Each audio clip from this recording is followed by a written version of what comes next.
Welcome to the Right News Network. Hello and welcome. I'm Emma with the headlines that matter most right now.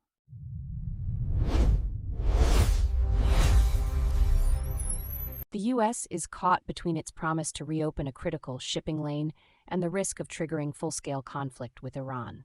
The Pentagon launched Project Freedom on Monday to guide commercial vessels through the Strait of Hormuz. But Iranian attacks immediately tested a fragile ceasefire that officials say is still holding. Watch for whether allied nations step up to help manage the operation. Without them, the U.S. faces a difficult choice between withdrawing or doubling down in tense waters.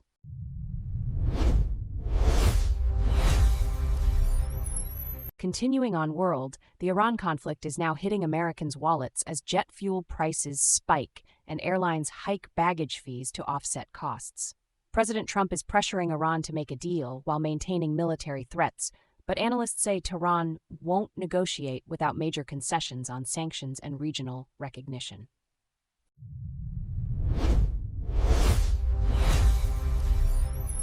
Tensions in the Middle East are escalating as a UN resolution threatens Iran with new sanctions over activities in the Strait of Hormuz, following military clashes that shook one of the world's most critical oil passages. The U.S. says a ceasefire is holding, but Iran's president calls American demands impossible. We'll have details on what's next as this diplomatic standoff unfolds.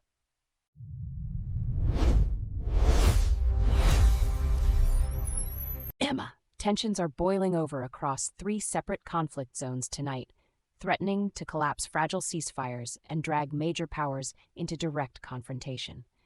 Ukraine and Russia exchanged drone strikes on May 4th, while Iran simultaneously fired missiles at the UAE and engaged U.S. forces in the Strait of Hormuz.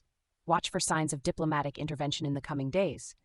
Without it, this escalation could spiral into something far larger.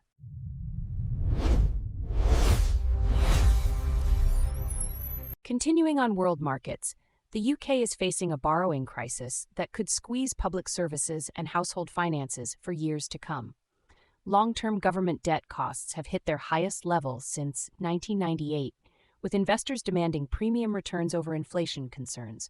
Watch for more gilt volatility after Thursday's elections as the Bank of England signals its next move.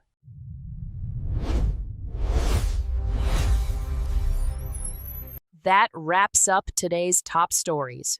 I'm Emma. Thank you for watching, and we'll see you next time.